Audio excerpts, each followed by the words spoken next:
Hi, welcome to Drinkosaurus, where we take ancient cocktail recipes into the modern era. My name's Matt, I'm your host, and let's get drinking.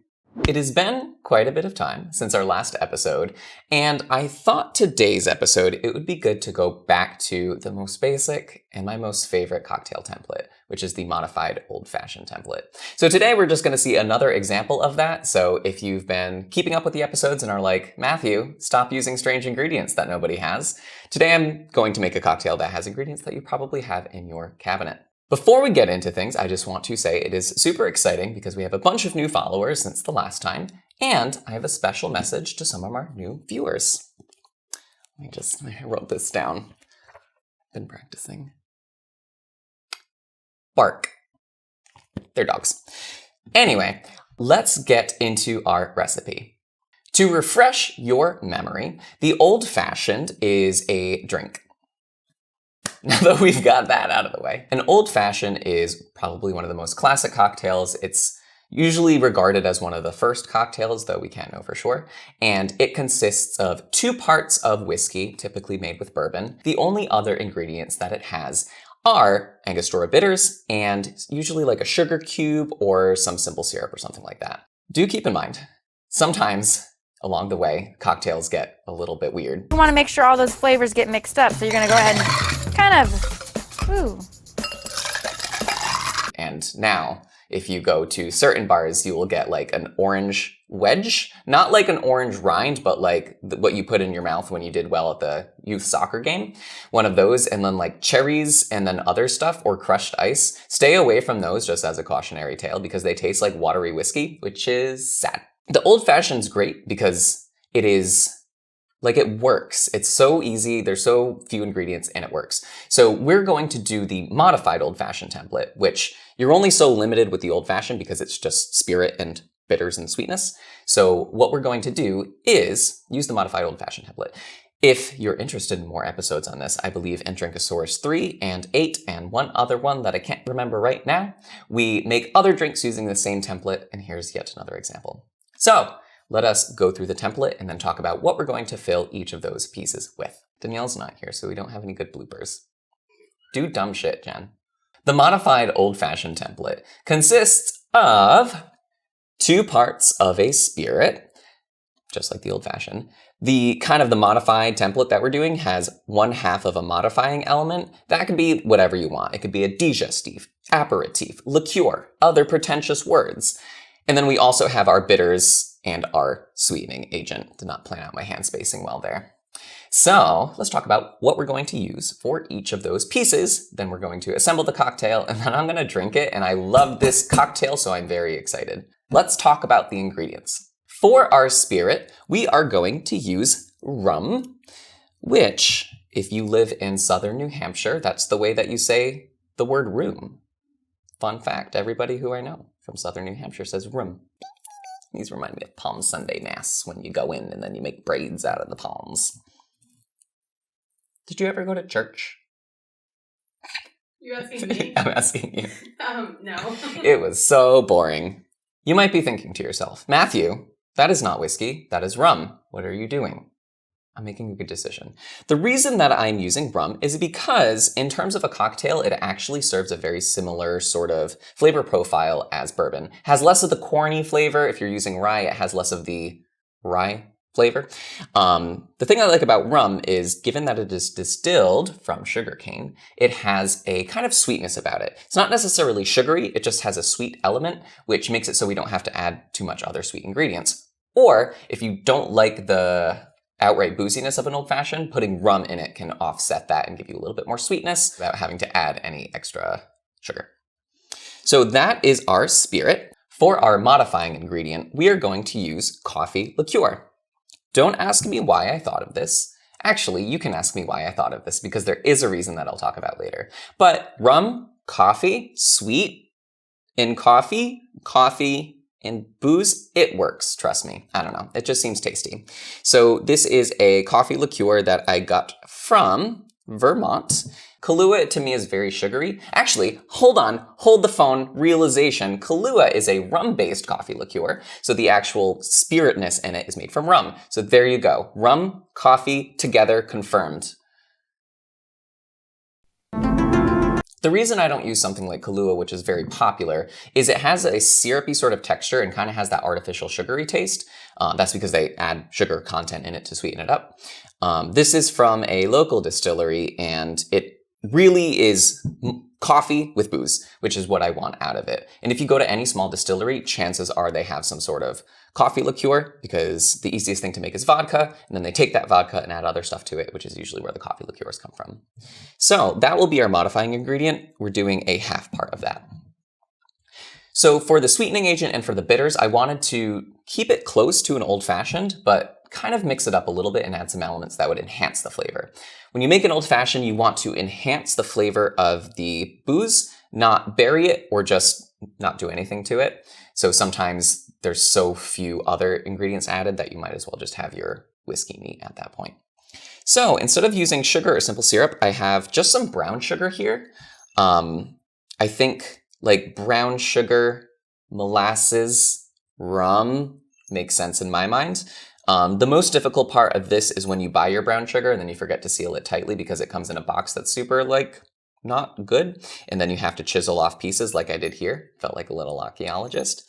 But I'm going to put in some elements of brown sugar as my sugar. You can also use Demerara sugar, but I don't know. I feel like brown sugar is kind of on a different level. So that is our spirit, our modifier, and our sweetening agent. For bitters, honestly, Angostura bitters would work perfectly here. There's no reason not to use it. The only reason I'm not using it is because I like to be extra sometimes. So I'm going to use chocolate bitters, which aren't necessarily chocolatey. They're more like spiced chocolate, if you can think about it. I don't know, it smells like the holidays. It smells like Christmas, but it has the sort of spice profile that you would expect in like that Caribbean region. These are, since this is Aztec, are obviously more inspired by Mexico in that area. But all these things together just make sense to me. And I feel like all of their purposes are serving to enhance the rum. Now that we've talked about all our ingredients going into our old fashioned, it's time to put it together.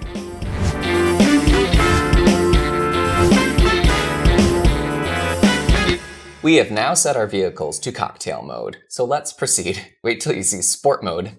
It's just this setup, but it goes faster. First thing we are going to do is incorporate our brown sugar because this is solid. These are liquid. That's a problem. Science. How much brown sugar am I going to use? I don't know. This much? Yes. This much? Maybe not. This much? Sure. Probably this is equating to probably a teaspoon, which is maybe a little bit more than I would use in an old fashioned, but I want this drink to be a little bit on the sweeter side. And what I'm going to do is add my bitters next. This is all like super out of order for what you would normally do. Usually you add your bitters at the end, but we want to muddle this together and kind of make was going to say slurry, but slurries are gross. So we're going to make why is the only word in my head gravy? An emulsification that we are going to incorporate. So I'm just going to start muddling this with my muddler. And what I'm looking to do is just incorporate the brown sugar in with the bitters. You may have saw I added 3 dashes of the chocolate bitters. I may go off script and add a dash of Angostura bitters because fuck you. I can do what I want. Yeah, you didn't even write a script. I didn't even write a script. So how can one go off script if there is no script to be had? I can't see. Oh, it's doing good. So that smells amazing. Currently I'm panicking because I do not have paper towels. So I don't know what I'm going to do with this dirty muddler. Kind of want to put it in my mouth. We will see what will happen. There is one piece. What you don't want is like large clumps of sugar, or sometimes I use honey as a sweetening agent. You just want to, pulverize it with hegemony until it conforms to the rest of the drink. That's not required, I'm just having fun. Do I lick the muddler? Yeah. Huh. A couple things happened. A lot of things happened in my mind in that moment. The first one, that's just all bitters. So I basically just ate bitters, which if you've ever eaten bitters before, you'll know is not really pleasant. But this time it was, because this has a strong element of clove in it. which is the same flavor as my favorite flavor of Necco wafers, which is something probably nobody's heard of, but they're chalky candy and I fucking love them. You know, like the clove, like the light purple one? Oh my god, this is so good. Folks, I think we're done. Let's just have this. Okay, now let's continue. Next, I'm going to add my spirit, like I was kind of saying before. Typically, you would start with your spirit, but the old-fashioned is like, I'm not like other drinks, so we're going to add this one first. So I'm adding a full 2 ounces. Whee! The reason that I'm adding so much is we're not adding much else, and we want to have a drink that has substantial amount of liquid in it. So that is our 2 ounces of the rum. Time for the coffee liqueur. Ooh. And we are going to add just a ½ ounce of this. The reason this template is so good is you can mix and match any of these ingredients. You don't have to use whiskey, you don't have to use rum. If you like gin, make a gin old fashioned. You can change things around. I've done it before. Go check out my other episodes. Please support me. Now everything's mixed together. Nope, that's a lie. Nothing's mixed together. So now we need to mix it together. I'm going to do a dry mix because once again, there is a pulpy mess of deliciousness at the bottom. I just want to make sure once I get the ice in there, my only focus is to chill the drink. Oh my god, it's so good. So good, but we need to add some ice. Holy shit. Jennifer, you have to make sure I do not drink this entire drink. I'm not going to be able to stop you. He's not going to be able to stop me. Phineas, you need to make sure I don't... He's not going to do anything. He's an enabler. He's an enabler. All right, let's add some ice. Caution, loud. That wasn't loud. That was just messy. All right, so we're going to give this a stir for about 15 to 20. Let's do 25 seconds. Why the fuck not? It's so good. The coffee flavor is...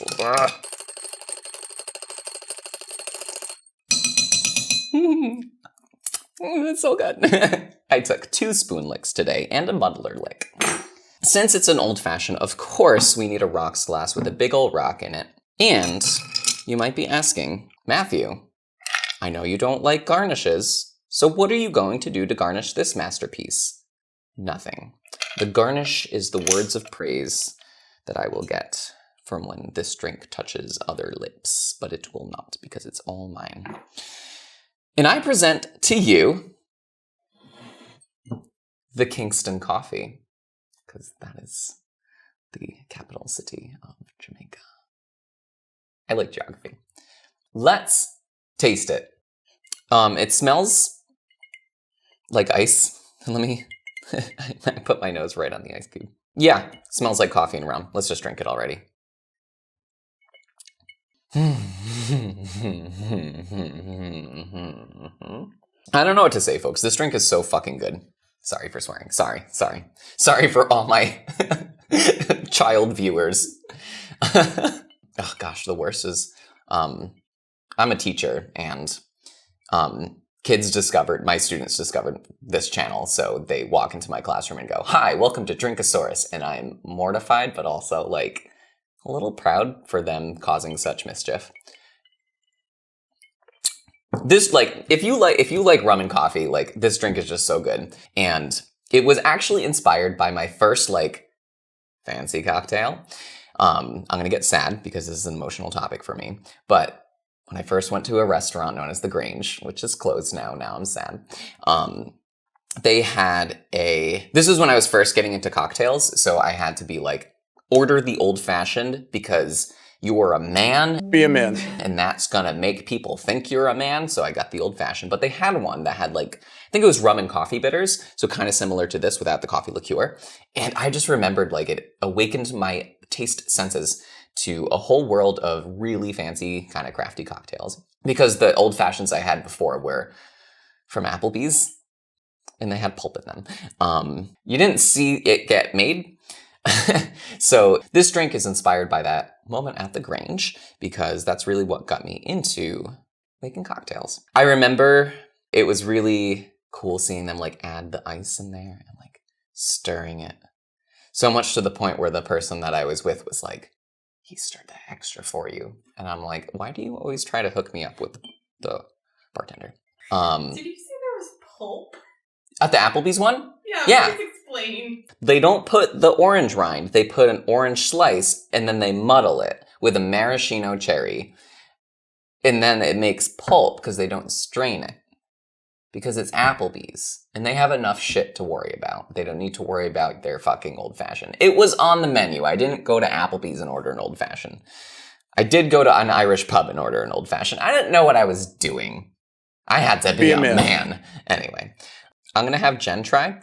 My tastes are really something. So Jen is my reminder that I need to make more fruity and sweet cocktails. That's actually very smooth. Like, it very much tastes like rum, but, like, it wasn't bad. This warms me. The reason that the modified old-fashioned template is good, because one, it's easy to make. It's really easy to make your own cocktails with this. Find a drink that you like and just add a little bit to make it pop. And the good thing is it has a little bit of wider appeal, because even though it is primarily a spirit, and a lot of people can't handle that, don't want to handle that, have no interest in that, just adding a little bit of extra oomph to it, and in this case some sweetness and some coffee, it makes it a lot more palatable and a lot more accessible to wider audiences. Oh, it's good. It tastes like sugar, but in a good, like a burnt sugar. Oh my gosh. Yeah, like caramelly. Caramel. Molasses. Drinkosaurus is a production of Little Giant Monsters. If you want to see other projects we're working on, because there's a lot of them, go check out our website and all the various links that are in the description. If you really like what we're doing, please consider supporting us on Patreon, just like these awesome people did.